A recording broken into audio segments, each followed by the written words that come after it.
अस्सलाम वालेकुम dear students. आज हमारा बहुत इंपॉर्टेंट टॉपिक है इलेक्ट्रिक फील्ड का। इसके मैं आपको तमाम कॉन्सेप्ट्स दूंगा, स्टार्ट में बोर्ड वाले और एंड पे मैं आप लोगों को तमाम यूनिवर्सिटीज़ के एंट्री टेस्ट के एमसीक्यू सॉल्व करवाऊंगा। स्टार्ट करते हैं हम आज का लेक्चर। हमारी ये कॉमन ऑब्जर्वेशन है कि हम देखते हैं कि जब भी हमने दो बॉडीज़ एक दूसरे पे फोर्स लगाती हैं तो उनका कांटेक्ट करना ज़रूरी है। जैसे अगर इस नेल को मैं दीवार के अंदर पुश करना चाहता हूँ तो हैमर से मैं इसके ऊपर स्ट्राइक करूँगा, कांटेक्ट करवाऊँगा, तभी ये नेल दीवार के अंदर पुश होगा। तो हम ये अक्सर ऑब्जर्व भी करते हैं कि फोर्स तब तक एक बॉडी दूसरे पे नहीं लगाती जब तक वो उसके साथ फिजिकल कांटेक्ट में नहीं आती। जैसे कि आप लोगों ने अभी इस एग्जाम्पल के अंदर भी देखा कि ये जो नेल है इसको हैमर स्ट्राइक कर रहा है, इसके साथ फिजिकल कांटेक्ट में आ रहा है, तभी ये इसके ऊपर फोर्स लगा रहा है। तो इस तरह की फोर्सेस को कहते हैं कांटेक्ट फोर्सेस। अब इसके अलावा एक कैटेगरी फोर्सेस की और भी होती है। जैसे कि ये देखें, ये ज़मीन इस बंदे के साथ कांटेक्ट में नहीं है, मगर जैसे ही इस बंदे को हम छोड़ेंगे तो ये ज़मीन इसको अपनी तरफ अट्रैक्ट कर लेगी। तो अब हमारे पास ये दूसरी कैटेगरी होती है जिनको हम कहते हैं नॉन कांटेक्ट फोर्सेस, कि इसमें दो बॉडीज़ आपस में कांटेक्ट किए बगैर एक दूसरे के ऊपर फोर्स लगा देती हैं। जैसे कि मैं आप लोगों को इसकी एक और एग्जांपल देता हूँ। चांद आप देखें ज़मीन के गिर्द घूमता है, अब इनमें कोई भी कांटेक्ट नहीं है, फिर भी ज़मीन इतनी दूर से चांद पे फोर्स लगा के उसको अपनी तरफ खींच रही होती है। अब इसी की हम एक और कॉमन ऑब्जर्वेशन लेते हैं कि जब दो मैग्नेट एक दूसरे के करीब आते हैं तो अब देखें इनके दरमियान अब कोई कांटेक्ट भी नहीं होगा, फिर भी एक मैग्नेट दूसरे मैग्नेट पे फोर्स लगा के उसको रिपेल कर रहा है। तो अब यहाँ से हमें पता चला कि फोर्सेस की दो टाइप्स हैं, एक तो होती हैं कॉन्टैक्ट फोर्सेस और दूसरी होती हैं नॉन कॉन्टैक्ट फोर्सेस। अभी आप देखें, बेसिकली जो हमारे पास ज़मीन का ग्रेविटेशनल फील्ड है, इस जो बंदा जो ज़मीन को बज़ैर टच नहीं कर रहा था, इनडायरेक्टली ये ज़मीन को टच कर रहा था क्योंकि ये ज़मीन के ग्रेविटेशनल फील्ड को टच कर रहा है। इसी वजह से ज़मीन ने फोर्स लगा के इसको अपनी तरफ खींच लिया था। अब दो मैग्नेट जो एक दूसरे के साथ कांटेक्ट में नहीं है, जब करीब आते हैं तो इनके मैग्नेटिक फील्ड एक दूसरे के साथ इंटरैक्ट करते हैं, तो इस वजह से ये एक दूसरे के ऊपर फोर्स लगाते हैं। इसी तरह हमारे पास सेम लास्ट लेक्चर में हमने देखा था कि जो हमारे पास इलेक्ट्रिक चार्जेस थे, जब हम उनको एक दूसरे के करीब लेकर आते थे तो सेम नेचर के चार्जेस एक दूसरे को रिपेल करते थे और अपोजिट अट्रैक्ट करते थे। तो इसकी भी अब क्या रीज़न है? बेसिकली चार्जेस के गिर्द भी एक फील्ड होता है, जिस तरह ज़मीन के गिर्द ग्रेविटेशनल फील्ड है, मैग्नेट के गिर्द मैग्नेटिक फील्ड है, इसी तरह इलेक्ट्रिक चार्जेस के गिर्द इलेक्ट्रिक फील्ड होता है, जो कि अब ये चार्जेस बगैर आपस में कॉन्टैक्ट में नहीं होते मगर फील्ड इनके आपस में कॉन्टैक्ट में होते हैं, इस वजह से एक दूसरे पे फोर्स लगाते हैं। जैसा कि मैं ऑलरेडी आपको बता भी चुका हूं कि ये जब हमारे पास कांटेक्ट नहीं हो रहा फिर भी फोर्स लग रही है, तो इसका मतलब उन चीज़ों के फील्ड आपस में कांटेक्ट में आ रहे हैं। तो इलेक्ट्रिक फील्ड कोई रीजन होता है या स्पेस होती है किसी भी इलेक्ट्रिक चार्ज के इर्द गिर्द जिसके अंदर कोई भी दूसरा चार्ज फोर्स ऑफ अट्रैक्शन या रिपल्शन फील करेगा। ये मैंने आपको कूलम्स लॉ में इस फोर्स की डिटेल भी बताई थी। अब कुछ प्रॉपर्टीज़ मैं आपको इलेक्ट्रिक फील्ड की बताता हूँ, वेरी इंपॉर्टेंट, ये कुछ बुक में भी नहीं होंगी, आपने याद रखनी है।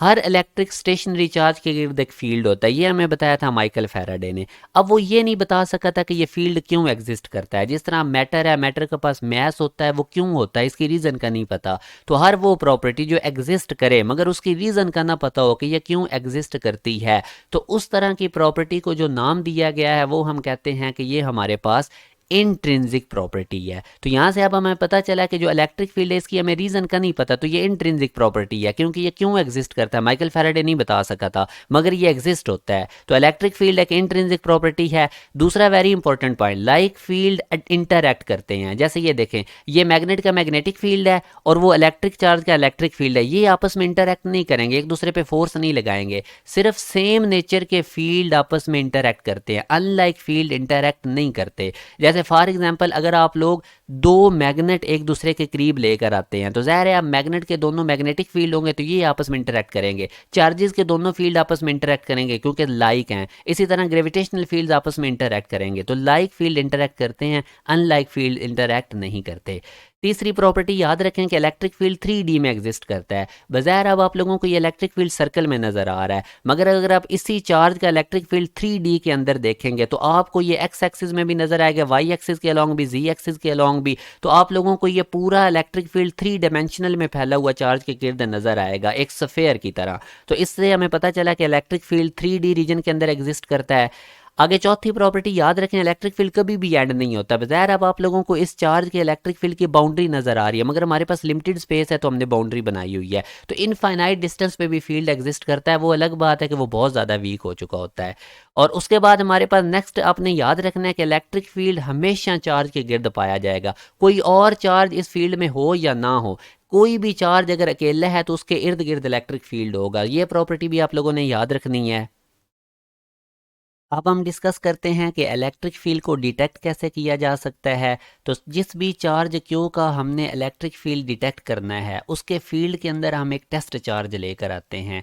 ये टेस्ट चार्ज हमेशा पॉजिटिव लिया जाता है, ये स्टैंडर्ड है और इसका अपना फील्ड ना होने के बराबर है, यानी इसके ऊपर चार्ज बहुत ज़्यादा कम होता है।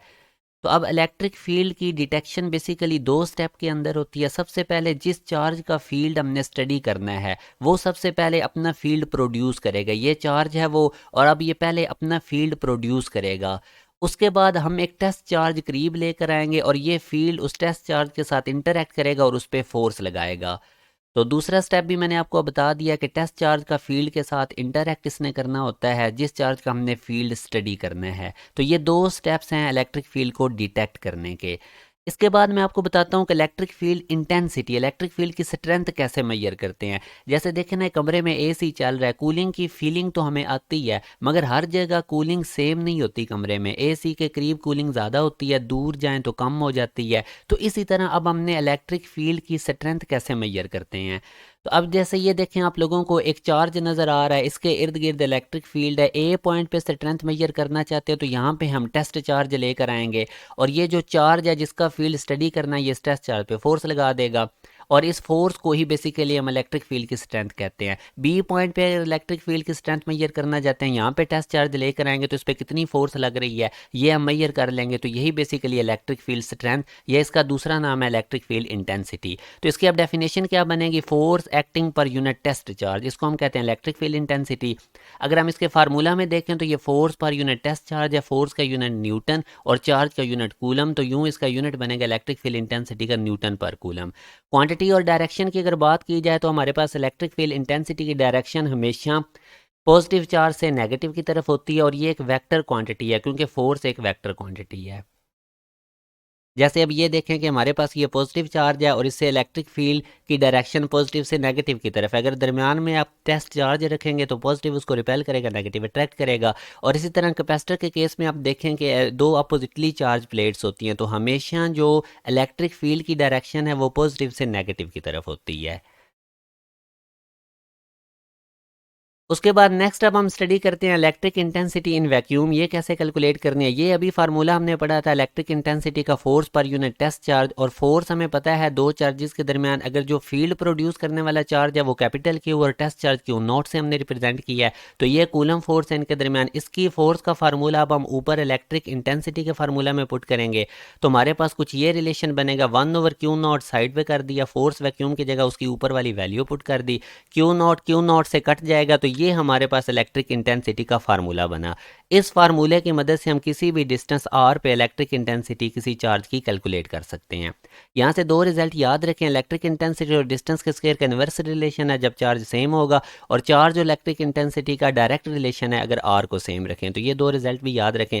अब देखें, अब ये हमारे पास एक चार्ज है Q और इसका फील्ड भी आपको नज़र आ रहा है। सर्कल की फॉर्म में जब इलेक्ट्रिक फील्ड होता है ये ज़्यादा इन्फॉर्मेशन नहीं देता, हमें स्ट्रेंथ का नहीं पता चलता किस पॉइंट पे कितनी है, तो उसके लिए हम डॉट डेंसिटी मेथड यूज़ करते हैं। अब देखें जिधर डॉट करीब करीब है चार्ज के करीब वहाँ पे इलेक्ट्रिक इंटेंसिटी ज़्यादा है, और ऊपर देखें जहाँ पे डॉट दूर दूर है वहाँ पे इलेक्ट्रिक इंटेंसिटी की वैल्यू कम है। तो ये डॉट डेंसिटी मेथड भी अच्छा मेथड है यूज़ करने का, जहाँ पर हम फील्ड की स्ट्रेंथ शो करते हैं। डॉट करीब बना के फील्ड ज़्यादा स्ट्रेंथ शो की जाती है, और चार्ज से जब हम दूर जाते हैं तो डॉट दूर है, इसका मतलब फील्ड हमारे पास वीक है। इलेक्ट्रिक इंटेंसिटी मीडियम में कैसे कैलकुलेट करते हैं, ये कूलम्स लॉ में मैं आपको डिटेल में बता चुका हूँ। सिंपल है कि वैक्यूम के लिए ई नॉट होता है और साथ ई आर भी आ जाएगा उस मीडियम का। ये इलेक्ट्रिक इंटेंसिटी मीडियम का फार्मूला है, 1/E/r साइड पे करें तो 1/4 पाई ई नॉट Q/r² की जगह ई वैक्यूम आ जाएगा, नीचे एप्सिलॉन आर। तो ये बेसिकली फार्मूला है इलेक्ट्रिक इंटेंसिटी किसी भी मीडियम में निकालने का, जब चार्ज के साथ कोई मीडियम आ जाएगा। अब देखें जितना ये ई आर रिलेटिव परमिटिविटी उस मीडियम की होगी उतने टाइम्स ई कम हो जाएगी जितने वैक्यूम में। है। जैसे फ़र्ज़ करें इस चार्ज की वजह से इलेक्ट्रिक इंटेंसिटी स्टार्ट में फ़र्ज़ करें ई है, मैंने दरमियान में पैराफिन रख दिया, इसका एप्सिलॉन आर 2 होता है। तो अब देखें अगर इसकी एप्सिलॉन आर की वैल्यू 2 है तो हमारे पास ई कितनी हो जाएगी, ई बाई 2। तो ये देखें अब इलेक्ट्रिक इंटेंसिटी ई से ई बाई 2 कम होगी। तो जितना एप्सिलॉन आर किसी मीडियम को होगा वो चार्ज के अंदर रखेंगे उतने टाइम्स हमारे पास इलेक्ट्रिक इंटेंसिटी कम हो जाएगी। अब एक और पॉइंट भी आपने याद रखना है, फ़र्ज़ करें ये हमारे पास एक चार्ज है और इसके इस डिस्टेंस पे मैं कहता हूँ इलेक्ट्रिक इंटेंसिटी 5 है, तो 3D के अंदर हर जगह इस चार्ज के इर्द गिर्द इलेक्ट्रिक इंटेंसिटी 5 होगी। अब अगर मैं इस और इसकी डायरेक्शन हमें पता है पॉजिटिव चार्ज की वजह से बाहर को होगी, तो इस तरह आप लोगों ने इलेक्ट्रिक फील्ड को विजुअलाइज करना है। अब अगर मैं क्या काम करता हूँ, इस चार्ज के इर्द गिर्द मैं कोई डाई इलेक्ट्रिक कोई इंसुलेटर इस तरह लेकर आता हूँ 3D में, तो अब इलेक्ट्रिक इंटेंसिटी कम हो जाएगी। तो पहले जो हर पॉइंट पे हमें 5 नज़र आएगी अब वो 5 से कम होकर 3 हो जाएगी। तो इस तरह से इलेक्ट्रिक फील्ड ब्लॉक हो जाता है जब हम कोई भी दरमियान में चार्ज के इंसुलेटर या डाई इलेक्ट्रिक लेकर आते हैं। अब हम डिस्कस करते हैं इलेक्ट्रिक इंटेंसिटी वेक्टर फॉर्म में। ये इलेक्ट्रिक इंटेंसिटी का फार्मूला था 1/4 pi e naught q over r square. ये आर साथ यूनिट वेक्टर है जो इलेक्ट्रिक इंटेंसिटी की डायरेक्शन को शो करेगा। आर के ऊपर आपने कैप डाल देना है और हमें पता है कि यूनिट वेक्टर की जगह R vector over R magnitude भी हम लिख सकते हैं। अब आर स्क्वायर आर से मल्टीप्लाई होकर नीचे आर क्यूब बन जाएगा। जब भी आपसे इलेक्ट्रिक इंटेंसिटी वेक्टर फॉर्म में निकालने के लिए कही जाए तो आप लोगों ने चार्ज को विद साइन पुट करना है, नेगेटिव भी है तो अंदर पुट कर देना है। वैसे जब भी आप इलेक्ट्रिक इंटेंसिटी निकाल लेंगे, वो निकाल रहे होंगे, वो वेक्टर फॉर्म मेंशन ना करे तो आपने नेगेटिव चार्ज को भी पॉजिटिव पुट करना है। अब जितना पड़ा हुआ है उसमें से एक सिंपल से एमसीक्यूज करते हैं। वो कहता है एक चार्ज है उसकी वजह से एक इलेक्ट्रिक फील्ड है, 2 मीटर अवे उस चार्ज से इलेक्ट्रिक इंटेंसिटी है ई, तो 1 मीटर के फासले पे इलेक्ट्रिक इंटेंसिटी की मैग्नीट्यूड कितनी होगी। अब देखें 2 मीटर से 1 मीटर पे वो पूछ रहा है, मतलब उसने डिस्टेंस हाफ कर दिया है। तो डेफिनेटली इलेक्ट्रिक इंटेंसिटी का अगर आप रिलेशन देखें डिस्टेंस के स्क्वायर के साथ इन्वर्सली प्रोपोर्शनल है। तो अगर डिस्टेंस हाफ हो गया तो आर की जगह r/2 पुट करें, ऊपर स्क्वायर करें, बटे का बटा 4 ऊपर चला जाएगा। तो यूँ हमें पता चला कि इलेक्ट्रिक इंटेंसिटी 4 टाइम इंक्रीज हो जाएगी। तो इस क्वेश्चन को आपने ज़रा ध्यान से देखना है तो आपको क्लियर हो जाएगा।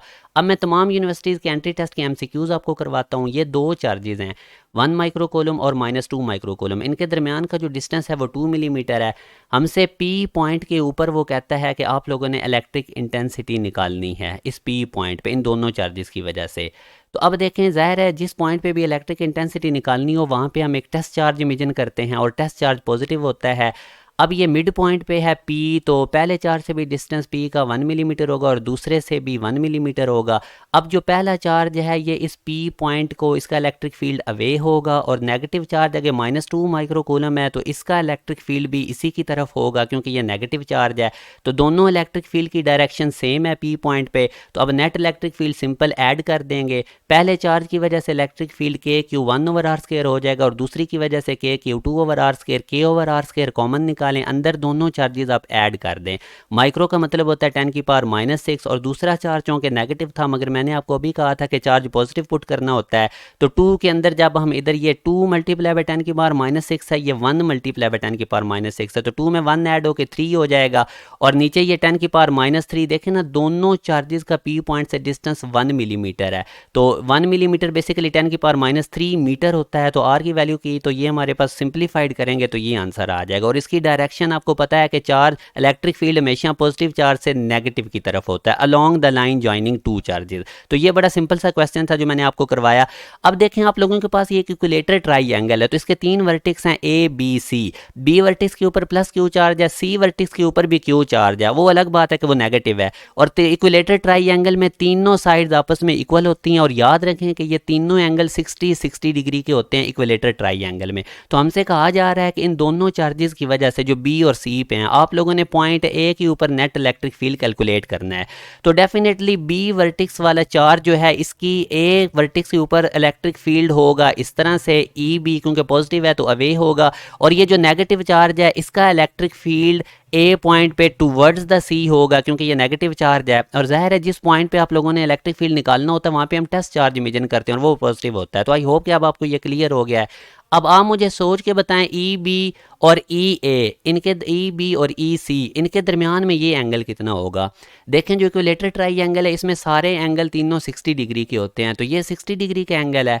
अब पूरी लाइन में आप देखें, एक पूरी लाइन में एंगल होता है 180 डिग्री का, और ये एंगल 60 डिग्री का, तो डेफिनेटली ये एंगल 180 माइनस 60 डिग्री होगा, जो कि 120 डिग्री एंगल बनेगा। तो अब हमारे पास दो इलेक्ट्रिक फील्ड के वेक्टर्स हैं, एक ई बी और ई सी, और इनके दरमियान एंगल है 120 डिग्री। हम इनका रिजल्टेंट निकालेंगे। पहले ई बी और ई सी आप निकाल लें। ई बी की वैल्यू आएगी के क्यू ओवर ए स्क्वायर, क्योंकि देखें ये बी वर्टिक्स पे चार्ज क्यू पड़ा हुआ है, इसका ए वर्टिक्स से डिस्टेंस ए है, तो के क्यू ओवर ए स्क्वायर। और यही हमारे पास सी वर्टिक्स पे जो चार्ज पड़ा हुआ है उसके भी ए पे इलेक्ट्रिक फील्ड यही होगा, के क्यू ओवर ए स्क्वायर, और इन दोनों को वैल्यू सेम है तो हम इसको ई से डिनोट कर लेते हैं। तो अब अगर मैं अगेन बनाऊं, ये ई बी वाला वेक्टर भी ई है, ये ई सी वाला वेक्टर ई है, दोनों के दरमियान एंगल 120 डिग्री का है, और इनका रिजल्टेंट निकालेंगे तो ये फार्मूला है कॉज 120 डिग्री, चूंकि इनके दरमियान का एंगल था उसकी जगह -1/2 आएगा, 2 से कट जाएगा। तो आप लोग इसको थोड़ा सा सिंप्लीफाइड करेंगे तो E square minus E square से कट के तो रिजल्टेंट ई आएगा हमारे पास, और ई की वैल्यू आप लोग ऑलरेडी निकाल चुके हैं, के क्यू ओवर ए स्क्वायर। वेरी सिंपल है। इस तरह के क्वेश्चन मैंने आप लोगों को कूलम्स लॉ में भी करवाए हैं, तो बस वो लेक्चर आप लोगों ने पहले देख लेना है। अब ये देखें, इन दोनों के इलेक्ट्रिक फील्ड की अगर डायरेक्शन निकाली जाए तो रिजल्टेंट इस डायरेक्शन में आएगा, और ये इधर से भी इसकी डायरेक्शन ये बनेगी। अब एक हम स्क्वायर की फॉर्म वाला क्वेश्चन करते हैं। ये हमारे पास एक स्क्वायर है, इसके 4 वर्टिक्स हैं A B C D. A vertex, B vertex और डी वर्टिक्स पे प्लस क्यू चार्ज पड़ा हुआ है। इन तीनों की वजह से हमने सी वर्टिक्स पे इलेक्ट्रिक फील्ड निकालना, और पता है स्क्वायर की चारों साइड्स इक्वल होती हैं ए ए। तो अब देखें, ये जो डी वर्टिक्स पे चार्ज क्यू पड़ा हुआ है, इसकी वजह से इलेक्ट्रिक फील्ड सी पॉइंट पे हमारे पास इस तरह से होगा ई डी, यानी ये जो डी वर्टिक्स पे हमारे पास चार्ज पड़ा हुआ है सी वर्टिक्स पे, सी वाले पॉइंट पे, इसकी वजह से इलेक्ट्रिक फील्ड ये इस तरह होगा अवे ई डी। और इसी तरह ये जो बी वर्टिक्स पे चार्ज क्यू पड़ा हुआ है, इसकी वजह से इलेक्ट्रिक फील्ड सी पॉइंट पे इस तरह होगा ई सी, क्योंकि ई बी, क्योंकि हमें पता है कि जो पॉजिटिव चार्ज है उसका इलेक्ट्रिक फील्ड इस तरह अवे होता है।